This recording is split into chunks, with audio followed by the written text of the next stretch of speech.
Hello!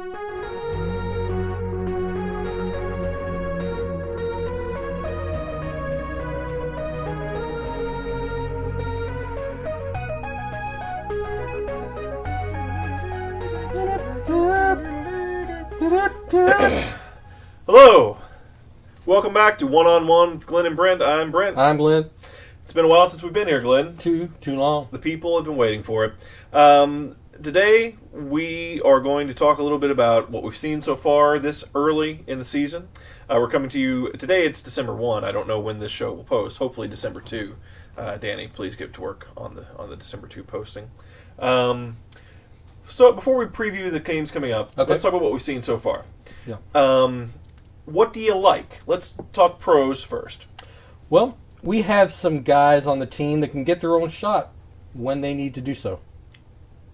You got your Terry, you got your Chris, and your Montrez. I feel like if you really needed someone to go do it, there's some doers. I agree. Those three are very impressive. They've all made tremendous strides. I don't think you can really say enough about Montrez's shot improvement. I think we don't really need to because that's all anyone in the media has talked about. But clearly, he put in a lot of work to get his jump shot going. It shows in his free throws, and he's able to knock down that off the elbow jump shot, and he can also put up the three. And the good thing, though, is he seems to take it at the right time. I can't say enough good things about Montrez's development. I would have to say that I can't think of any other player who has improved from freshman to junior as much as he has. I mean, he looked like a different player at his sophomore year, and now he looks like another new player in his junior year. Yeah, he was already... We've had three Montrezes. Yeah, he was already a monster, and now he's like a super monster. Of course, Chris Jones, fast. You feel with Russ, God bless him, off the team. CJ is really getting to shine, show his speed, show his ball handling, and get his shot. The thing about him is that he doesn't force it, and sometimes it makes me want him to force it a little more than he does. Right. But at the same time, I think first you want someone to not force it. Yeah. If it don't fit, don't force it. If it don't fit, don't force it. My wife doesn't like that song. She thinks it's crude. Yeah, you have to look at it in other ways. Yeah. Rozier, my God. I mean, he plays with a lot of style, a lot of speed. He was heralded, before he came here, had a pretty impressive first year, but his growth over the summer has also been tremendous, and all the way he's being talked about as a lottery pick now. How about that? And in some ways, I think he's had a slow start. Yeah. I think he'll be much better in a few weeks. So, we're talking about that. How about the X Factor? I've said all along, we need those three guys to get anywhere this year, and we've got them, but we need Wayne Blackshear to have a great year. What do we see from Wayne so far? I think Wayne has been solid. I would agree. To be honest, I don't think he'll ever reach the levels we once thought back in a snowy 2010. Yeah. But McDonald's All-American comes knocking. Yes, those injuries, I think, set him back. And maybe it was just never in his character to be truly great. But I think he's very solid. And I don't think, if we don't have much success this year, I wouldn't say it'll be his fault. No, but I think he can be that element. If we can get the dependable performance from those three guys, and Wayne has a good night, then it's lights out. I can go with that. Now, how about our freshmen? We got a lot of them this year, but the one who obviously has made the biggest impression for me, and I think most folks, Shinanu Anawaku, who has gone from being a freshman who looked okay coming in to being a starter, taking the starting position from Mango, and looking very good doing it. Yes, and I can see the NBA for him. Not this year. No, he needs another year. Give him 2 years. Mm-hmm. He's got the body. He's got the length. He's got the smarts. I've noticed he makes a lot of passes that I think a lot of freshmen wouldn't make. Yeah. Well, and I've heard, I guess that David Padgett has been working with him instruction, there. Of course, when Padgett was here, he was sort of known as a point forward. He was sort of calling the plays from the middle of the floor and had great passing skill, and it seems like he's passing some of that off to Shinanu.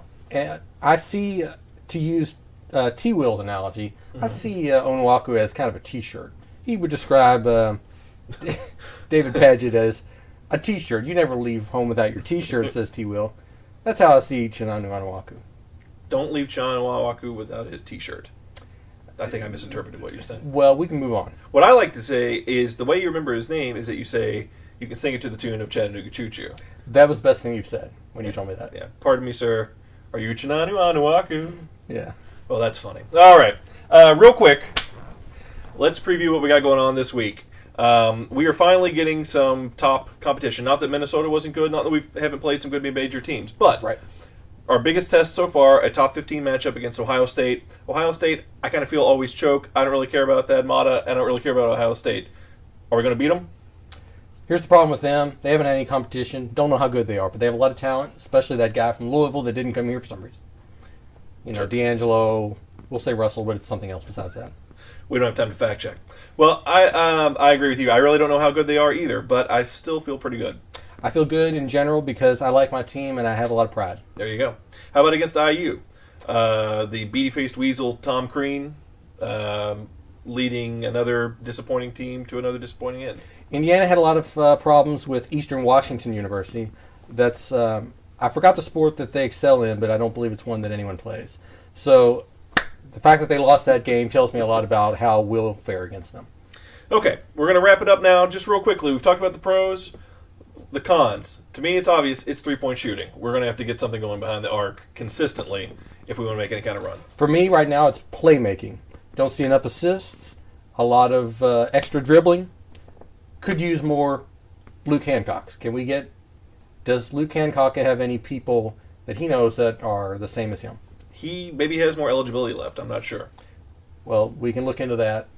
The other thing is that Anton Gill is shooting more poorly than last year, which is not good. Yeah. And they need him because he is tall for a guard. They're going to have to get some good productivity from him this year. And you don't necessarily count on freshmen, but it seems like at least one of the other ones could do a little more than they have. Yeah. It's too bad they haven't. And now, for a new segment, Fan Mail. We've actually gotten a honest-to-God handwritten letter in the mail. One of many. Shall I read it? Yes! Dear Brent and Glenn, first of all, let me say... Oh, I've already messed up. Danny, please rewind. Okay. Now, dear Brent and Glenn, first of all, let me just say hi. I'm your biggest fan. I was flipping through the YouTube the other day when I saw your show one-on-one with Brent and Glenn. It was funny, and I liked it. You then mentioned that you would like for somebody to write you. I decided right then and there that as soon as I got out of Brookhaven, I would write you this letter. You guys talked about basketball early on in the series, but then started talking about puppets. Puppets are really cool, I like them. I like the prostitute puppet, she looked funny. Do those things really talk, or is it just a trick? I laughed really a lot when you tore the Doritos head off and it was a hand skull, lol. I can't wait till season 2 to watch you guys again. Denny Crumb rules, Tubby Smith drools. Please do more puppets, my friends at Brookhaven. Love them, especially the guy that knows Hunter S. Thompson. Sincerely, Larry. Thank you, Larry. That is very kind of you. Well, we don't have any puppets right here, right now. We're thinking of a format change and launching a new show that will probably be all puppets all the time, so please stay tuned for that. I really appreciate this. Glenn, any input there to Larry? Well, I think it seems clear that we need to go visit Larry. And Well, he's at Brookhaven. I don't know where that is. well, we can look that up easily, see where that address is. I mean, our equipment, I'm going to admit our equipment isn't heavy, and we can transport it in just one vehicle.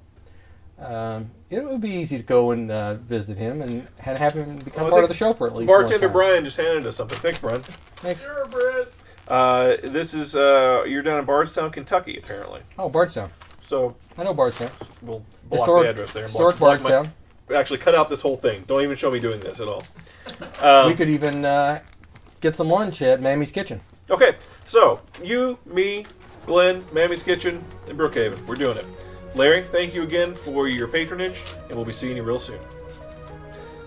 Good job. Goodbye.